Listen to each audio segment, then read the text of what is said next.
ebidensya, resibo, walang lusot ang may atraso. Ang mga resibong nakalap ngayong hapon. Isang babae ang bigla na lang nanugod. Dinuro-duro at pinagsasampal ang isang lalaki sa gitna ng kalsada sa San Mateo, Rizal. Sa akin tanga? Galit na galit at halos magwala naman ang parehong babae habang kausap ang dalawang menor de edad. Ano ang dahilan ng pagiging emosyonal, panunugod at tila pagwawala ng babae? Trabaho ba ika mo? Paalala sa mga naghahanap ng pagkakakitaan, baka sakaling pagkapera, ikaw muna ang peperahan? Bawal yan! Ano man reklamo, bibigyan tugon. Bawat hinaing at problema, hakanapan ng solusyon. Ito ang bago ninyong sandigan, hindi palalampasin ang makatiwali at maling gawi. Dito, walang ligtas ang abusado at lalong walang lusot ang may atraso. Dahil ang lahat, hahanapan natin ang resibo. Magandang hapon, ako po si Emil Sumangil. Nanampal na nakita at halos magwala ang isang babae na itatago namin sa pangalang Lorna. Pero ang tila pagiging war freak ni Lorna dahil daw sa isang misyon na maisalba ang kanyang 13 anyos na pamangkin sa karelasyon nitong 46 na taong gulang na kapitbahay. Nako! Minor de edad yan, brother! Sinabi niya na. Ay, Ayun Tito, nga. may magkatabi kayo, di hinipuan? Ano ba sa tingin sa tita mo, tanga? Yung totoo. Nanggagalaiti sa galit si Lorna, di niya tunay na pangalan matapos niyang mabalitaan ang kumakalat na chismis sa barangay. Ang kanyang 13 taong gulang na pamangkin na tinawag naming si Trisha. Karelasyon di umano ang 46 na taong gulang nilang kapitbahay na itatago namin sa pangalang Melchor. 13 years old. Tapos prone sa sexual activities. Tapos ang hindi ko gusto ron is nagiging comfort zone ng dalawang bata yung ganong pamumuhay na okay lang. Ano mangyayari sa buhay niyo? Kaya si Lorna nag-alaspay at nag-imbestiga kung ano nga ba ang totoong relationship status ni Trisha at Melchor. Hanggang isang profile picture ang bigla na lang bumulaga sa kanya. Doon sa profile picture, larawan nyo nga ako sa amin. Ano makikita namin? Yung lalaki po, katabi po yung bata, which is yung pamangkin ko, with puso. Tapos naka-status doon in relationship. Tapos yung gawa po ng profile is recently lang. Dahil dito, muling kinompronta ni Lorna ang pamangkin na si Trisha. Kailangan kong malaman anong ginagawa sa'yo ni Sabihin mo, yung totoo. Kaya lang, nandun lang. Tingin sa akin tanga? Pero something smells fishy raw kay Lorna. Dahil ang ama ni Trisha na mismong kapatid niya, mukhang binasbasan pa raw ang relasyon ng anak at ng kapitbahay na si Melchor. Feeling ko is, meron pa siyang ibang nakukuha. Naman po kung gutom lang, may trabaho siya eh. Gusto ko ma-realize niya na mali siya. Huwag niyang gamitin yung bata bilang resource. 8 taon na raw hindi nakapipiling ni Trisha ang kanyang ina. Kaya ang tiyakin na si Lorna na ang nagmagandang loob na pangalagaan ng dalagita. Di bali na humagalit sila sa akin ngayon? At least in future, makita man nila to, ma-realize man nila, may ginawa ako. Susunod! Agad umaksyon ang social workers at mga kawani ng PNP, Women and Children Protection Center ng San Mateo, Rizal. Pero si Trisha, lumalaban at ayaw sumama. Tatawagan ay magagalit na saan? Abangan mamaya, trabaho ba ika mo? Paalala sa mga naghahanap ng pagkakakitaan, baka sakaling pagkapera, ikaw muna ang peperahan? Bawal yan! May ebidensya, resibo, walang lusot ang may atraso. May ebidensya, resibo, walang lusot ang may atraso. Isang 13 taong gulang na dalagita sa Rizal, ginawang nobya raw ng 46 na taong gulang nilang kapitbahay at ang say ng kanyang tita Lorna, this cannot be. Kaya naman nitong nakaraang linggo, dumulog si Lorna sa resibo para ilapit ang kanyang problema. Sir, gusto ko makulong yung lalaki. Di ako talaga papayag, sir. Igogo ko to kasi mawawalan ako ng pag-asa. Agad na nakipag-ugnayan ang resibo sa Municipal Social Welfare Office o MSWDO ng San Mateo, Rizal. Dahil sa sitwasyon ni Trisha, maituturing na siyang child at risk Kaya kasama ang resibo, MSWD Office ng San Mateo Rizal at Philippine National Police, Women and Children Protection o WCPC San Mateo Rizal. Agad kaming nagtungo sa bahay ni Tricia para i-rescue ang dalagita, ayon na rin sa desisyon at assessment ng mga otoridad. Pagdating sa bahay, naabutan namin si Tricia kasama ang kanyang nakababatang kapatid na itatago namin sa pangalang Tintin, 11 taong gulang. Pero ang pagre-rescue sa mga bata, naging pahirapan. Halika, chinelas. Interviewin ko lang na. Susunod nga. Tatawagan. Ay, magagalit niya sa akin. Huwag. At magagalit. Kasi... Ano? Ano sinabi niya sa'yo? Ano sinabi niya sa'yo? Gusto alam niya? Gusto alam niya? Alam niya?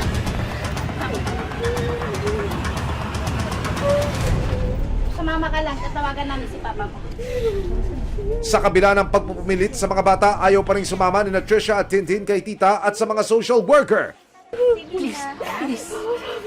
Please. Gusto na tayo eh. Halika. Usap tayo. Sige, dito. Sige, sige. Dito. Dito. Halika. Nang ma-rescue na ang dalawang magkapatid, agad silang isinailalim sa counseling session. Gusto lang namin na hindi na pa maulit pa. Mag-i-stay kayo sa amin hanggat hindi namin nasisigurado na ang lugar ninyo, ang papa nyo ay napoprotektahan kayo.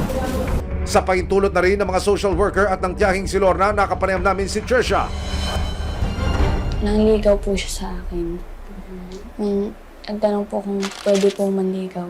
After 2 weeks, yun po, sinagot ko po siya. Pagbigay po, just mabait po. Yung pangangailangan ko po sa school, mga uniform po, ganun. Yung ano po, yung di niya daw po papabayaan, mahal na mahal niya daw po ako, ganun.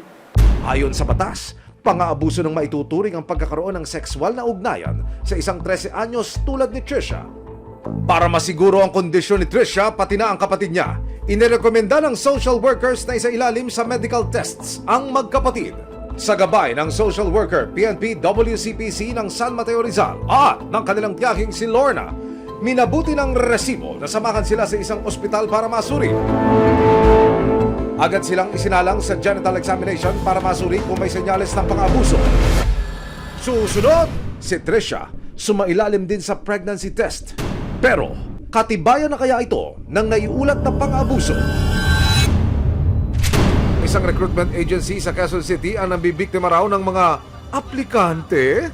Naninigil daw ito ng fee pero hindi naman nabibigyan ng trabahong inaplayan. May ebidensya, resibo, walang lusot ang may atraso. May ebidensya, resibo, walang lusot ang may atraso.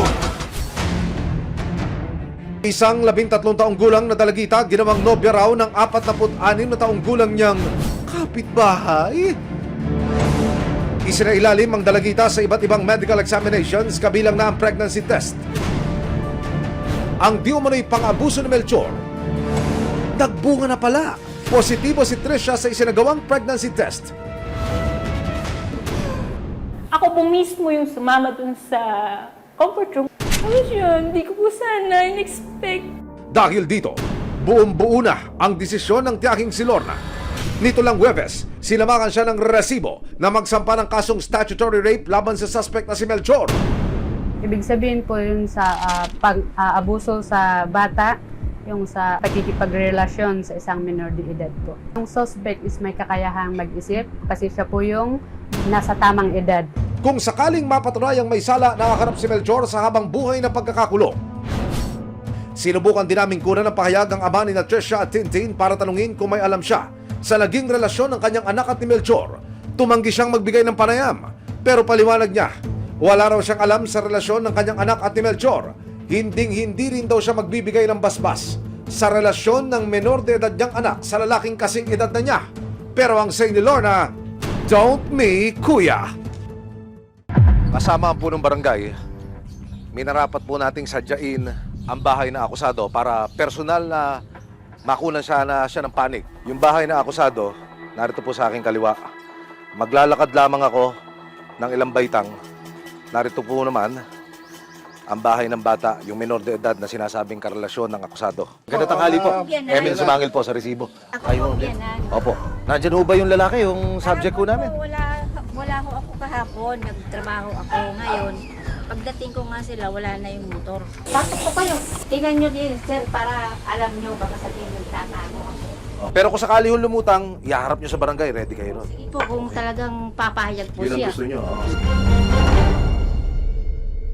Sa puder ho ng barangay, ano ang magagawa ninyo? Para naman ho dito sa akusado. Ito pong aming mga barangay pulis o barangay tanod, aking pong laging pinagmo-monitor dito sa area nila. Aha. Para kung sakali man ay report namin at damputin, we turn over sa pulisya. Okay. Para naman masiguro ang kaligtasan at mas maprotektahan ang magkapatid na sila Joshua at Tintin, minabuti ng Municipal Social Welfare Office na dalhin sila sa isang shelter. Dito, sasailalim sila sa mga counseling session para magsimula ang kanilang paghilom. Ito muna ang magiging pansamantalang kanlungan ni Tricia, malayo sa anumang uri ng pang-aabuso at mas malapit sa bagong pag-asa.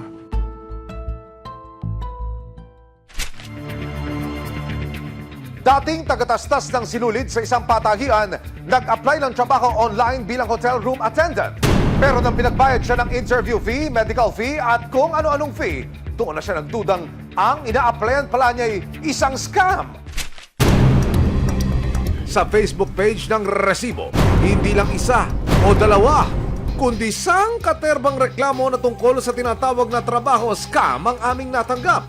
Karamihan sa kanila, iisa ang modus na ginagawa. Isa sa mga nagpadala ng mensahe si Vanessa, 32 taong gulang. Nung nakita ko po yan, nagpa-PM sa page. And then, pagdating po sa page nila, may piniem sila po na dun po kami magsisend ng resumes. Samantala, dumulog sa ating action center ang 38 anyos na si Chelsea. Hindi niya rin tunay na pangalan. Nainganyo po ako, ma'am, kasi wala po silang age limit. Tapos, nandun po yung mga position na fit po talaga sa akin. Reklamo nila, isang recruitment agency sa Quezon City ang nambibiktima raw ng mga aplikante. Naninigil daw ito ng fee pero hindi naman nabibigyan ng trabahong inaplayan. Pinuntahan namin ang itinurong address ng sinasabing recruitment agency. Makikita po itong gusali na ito. 4 na palapag na gusali. Narito po yung opisina ng recruitment agency. At ayon ho sa research work ng ating team, hindi lang kasambahay ang tinatanggap na aplikante. Kung nyo makikita ko sa ating surveillance video, marami hong pumapasok ng mga aplikante. Sa labas ng building na ito, makikita ang isang gray na gate sa bandang kanan. Makikita rin ang karatulang nakalagay na sinasabing ang mga aplikante ay pumunta sa second floor, room 2. Pag-akyat sa second floor, makikita rito ang pila ng mga aplikanteng gusto lang naman magkaroon ng trabaho. Full-time man yan o part-time. Isang babae ang kukuha ng resume o biodata. Siguro 10 minutes lang po yata yun. Gintay ako, tapos pinabasok na po sa loob. Kumbaga, pag may after silang na-interview sa loob, magpapapasok po sila ng isa. Dito na magaganap ang job interview. Educational background, mga working experience po namin, yun po. Based po din dun sa resume po namin. Tapos tinanong po na willing ba kayong ma-deploy ngayon. So po. Hanggang sabihin na nila ang kanilang magic words. Andyan na yung maniningil na po sila ng processing fee daw po or registration fee para i-process na daw po nila. Babayad po ako ng 300, ganyan. Sabi ko po, wala po akong pera. Tapos nagtanong sa akin, kung kahit ba 100 kung meron ka. Sabi ko, wala po. Sabi niya, kahit 50 na lang. Si Vanessa, matapos malaman na mayroong babayaran, hindi na tumuloy sa kanyang pag-apply. Habang si Chelsea naman, kasama ng kanyang boyfriend, nagpatuloy sa kanilang job application. Ayon kay Chelsea, sumunod silang pumunta sa Muñoz sa Quezon City para sa medical exams. Nagulat po ako na hiningan kami, ma'am, ng 1,200 for medical po daw. Hanggang sa ituro sila sa Novaliches para raw sa kanilang deployment. Hiningan po siya ng another 400. Tapos after po nun, dadalin po daw siya sa Makati. Aba, pasa-pasa, no? Hindi pa man nagkakapagtrabaho, 1,800 pesos na ang nasingil kila Chelsea. Dahil sa mga reklamong ito, Dumulog ang resibo sa tanggapan ng Business Permits and Licensing Department o BPLD sa Quezon City Hall. Napag-alamang mayroong business permit ang recruitment agency na inireklamo. So this is the particular business that you're looking for. Meron siyang mayor's permit number 93907-805. So when I click this, and that's the address. Nag-apply po siya ng permit ng 2023. May detalye po, ha? Yes, September 11, dun namin siya nabigyan na issue ng permit. So valid siya for 1 year. Apo, ma'am. So hanggang September 11, 2024 yung kanyang permit. Pero giit ng BPLD, hindi tama ang maningil ng anumang placement fee sa mga aplikante. Ano po ang nadiskubre ng inyong team dito po sa negosyo na ito? Meron naman po silang permit at compliant po sila sa lahat ng regulatory requirements. Kaya lang po, dapat hindi sila gumagastos unnecessarily hanggat hindi pa sigurado na may trabaho silang mapapasukan. Bago ka pag-gastusin for medical or for whatever, alam mo na, meron ka ng notice na hired ka. Dahil sa ating inilapit na reklamo, magsasagawa ng isang surprise inspection sa inireklamong ahensya ang mga kawani ng Quezon City LGU. Alas 2:30 ng hapon natapos na po ang briefing at mula po rito sa Quezon City Hall, tutulak na yung mga kagawad ng Bureau of Permits and Licensing Division ng Quezon City Hall, maging yung mga taga Public Employment Services Office para ho inspeksyonin yung tanggapan ng recruitment agency. Pagdating sa agency, kinatok na ng BPLD ang opisina ng agency, pero teka, pinagsaraduhan ng mga kawani ng gobyerno? Bakit naman po ganon? Nadatnan din namin ng ilang mga aplikante. Nahingi ko sila ng 300 po processing fee para 300 pesos for processing fee. May resibong binigay sa inyo? Wala. May pinapirmahan lang silang agreement. Agreement? Anong Na naman? para dun sa 300 pesos. Maya-maya, pinapasok na ng mga staff ng agency ang mga inspektor. Kami ma'am, mga taga-business permit kami. I-check natin yung business permit mo, pati yung mga requirements mo kung nakaka-comply ka. Hindi nagpaunlak ng panayam ang mga tauhan ng recruitment agency pero gate nila, refundable naman daw ang mga sinisingil nila. Refundable din. Ibig sabihin, refundable not only the 300, pati yung sinasabi ng medical nila. Yes, sir. Pero clarify nyo ba sa kanila na yung mga applicants na nagbayad na refundable ito? Ayon sa mga kasama natin sa Business Permits and Licensing Department of BPLD at Public Employment Service Office of PESO, lehitimong recruitment agency ang inireklamong Workforce Human Resource Management Services. Pero kung ang tanong naman natin is may illegal recruitment activity ba na ginawa itong mga to, sa tingin namin meron. Ayon sa PESO, lumabag ang agency sa mga sumusunod. Una, hindi dapat sila naniningil ng kahit anong fee sa mga nag-a-apply sa kanila kahit pa sinasabi nilang refundable ito. May resibong binigay sa inyo? Wala. Pangalawa, wala silang official receipt o OR na binibigay sa mga aplikanteng nagbabayad sa kanila. Ang sinasabi naman kanina nung side nung recruitment agency na to, inaayos pa nila yung kanilang resibo sa BIR pero we don't know kung nag-aayos ba or whatever.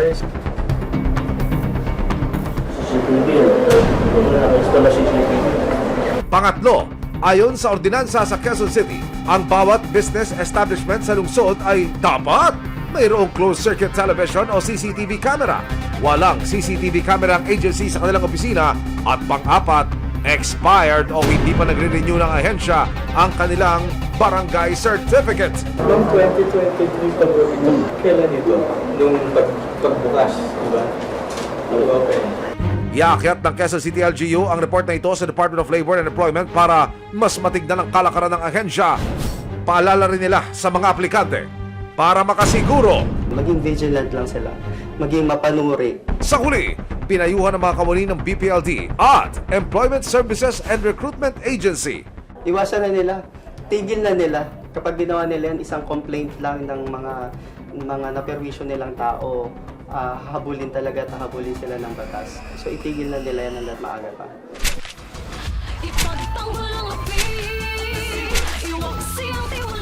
Sama-sama nating ituwid ang tiwali at baluktot. Itakwil ang maling gawi at modus na bulok. Walang ligtas ang kabisado at lalong walang lusot ang may atraso. Dahil ang lahat, hahanapan natin ang resibo. Hanggang sa muli, ako po si Emil Sumangil. May aksyon! May ebidensya, resibo, walang lusot ang may atraso.